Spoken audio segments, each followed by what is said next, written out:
साधक परिवार आपको दिखाए सच का आईना।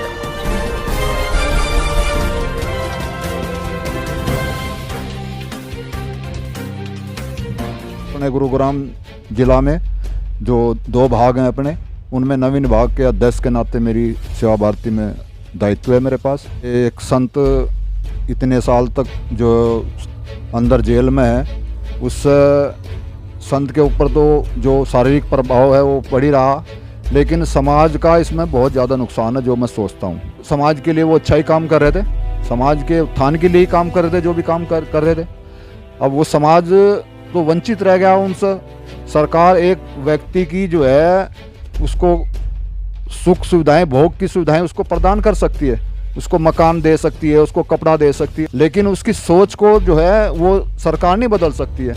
सोच को जो संत ही बदलता है। तो मैंने देखा कि वो समाज के लिए ही दिन रात कार्य कर रहे थे, और ऐसे संत को अंदर जेल में रखना तो ये समाज का बहुत ही बड़ा नुकसान है। मैं तो सरकार से निवेदन करूँगा कि सरकार इस विषय पर गंभीरता से सोचे कि समाज का कितना बड़ा नुकसान हो रहा है एक संत को अंदर रखने से। एक आतंकवादी को जो है कितना बड़े उसने कांड किए हुए हैं, फिर भी उसको जो है पैरोल मिल जाती है, उसको जो है जमानत मिल जाती है। और एक संत को, बुजुर्ग संत 85-80 साल की उम्र जिसकी हो रही है, उसको अब तक जो है एक दिन की भी पैरोल ना मिलना तो ये दुख का विषय तो है ही है। चाहे वो ट्रस्टी हों आश्रम के, चाहे वो आश्रम के संचालक हों, और चाहे आश्रम के वो आश्रम से जुड़े हुए साधक हों, गुरु के जितने भी शिष्य हैं, उनको सबको इकट्ठा होना चाहिए।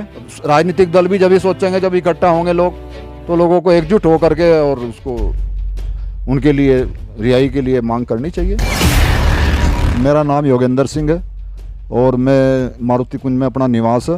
सेवा भारती संगठन से मैं जुड़ा हुआ हूँ और एक सामाजिक कार्यकर्ता के नाते मैं समाज में होने वाली विविध प्रकार की घटनाओं से परिचित रहता हूँ। हरियाणा के अंदर आपका कार्य? जी, मैं इधर अपने गुरुग्राम जिला में जो 2 भाग हैं अपने, उनमें नवीन भाग के अध्यक्ष के नाते मेरी सेवा भारती में दायित्व है मेरे पास। आप समाज उत्थान के कार्य करते हो, तो क्या कहोगे? मतलब संत आसाराम जी बापू की बात की जाए तो संत आसाराम जी बापू पे आरोप लगे और पिछले 11 सालों से जोधपुर की जेल में, उसके बारे में आप क्या कहोगे? देखो, ये बहुत चिंतनीय और गंभीर विषय है। ये एक संत इतने साल तक जो अंदर जेल में है, उस संत के ऊपर तो जो शारीरिक प्रभाव है वो पड़ ही रहा, लेकिन समाज का इसमें बहुत ज़्यादा नुकसान है। जो मैं सोचता हूँ समाज का इतना नुकसान है कि आप ये देखिए कि कितने लोग समाज के लिए वो अच्छा ही काम कर रहे थे, समाज के उत्थान के लिए ही काम कर रहे थे, जो भी काम कर रहे थे। अब वो समाज तो वंचित रह गया उनसे। अब सरकार कोई भी हो, सरकार एक व्यक्ति की जो है उसको सुख सुविधाएं, भोग की सुविधाएं उसको प्रदान कर सकती है, उसको मकान दे सकती है, उसको कपड़ा दे सकती है, उसकी आर्थिक बढ़ा सकती है, उसकी शक्ति बढ़ा सकती है, लेकिन उसकी सोच को जो है वो सरकार नहीं बदल सकती है। सोच को जो संत ही बदलता है, साधु ही बदलता है, उसकी व्यक्ति की सोच को। तो ये सोच बदलने में ही उनका कार्य चल रहा था। उसकी जो है विचार अच्छे हों, अहिंसा से उसको दूर रखना, और जो उनके विचार यही है सत्संग के द्वारा। वो मैं भी उनका सत्संग सुना 1-2 बार, तो मैंने देखा कि वो समाज के लिए ही दिन रात कार्य कर रहे थे, और ऐसे संत को अंदर जेल में रखना तो ये समाज का बहुत ही बड़ा नुकसान है। इसको एक जो है सामाजिक आदमी इसको समझ सकता है। राजनीतिक आदमी केवल अपनी सत्ता के बारे में सोचता है, वो समाज के बारे में उतना नहीं सोचता कि समाज का नुकसान कहाँ हो रहा। समाज का ये बहुत बड़ा नुकसान हो रहा।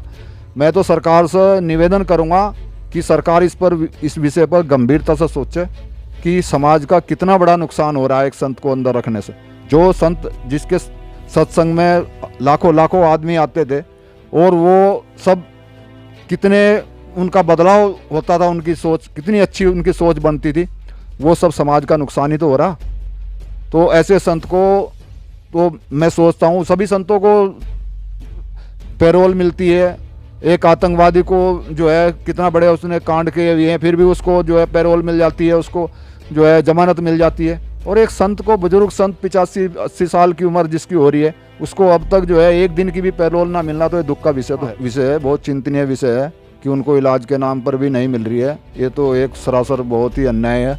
और ऐसा जो भी प्रशासनिक अधिकारी हो या कोई राजनीतिक हो, जिसके भी ये बेल देना, जिसके अधिकार क्षेत्र का काम है, उसको सोचना चाहिए कि कम से कम जो है उनको इलाज के लिए तो ज़रूर, वो तो मूल अधिकार है, उसके लिए तो उनको ज़रूर बेल, उनको जमानत देनी चाहिए। तो क्या करना चाहिए? उनके साधक भक्त थे, उन लोगों को क्या करना चाहिए?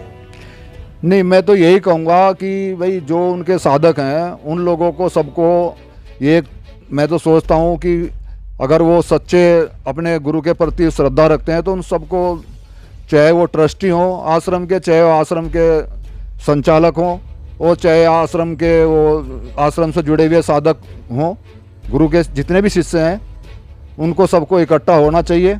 और इकट्ठा हो करके जो है वो कोई ना कोई जो है, मतलब इसके विषय में जो है, अब राजनीतिक दल भी जब ही सोचेंगे, जब इकट्ठा होंगे लोग, तो लोगों को एकजुट हो करके और उसको उनके लिए रिहाई के लिए मांग करनी चाहिए।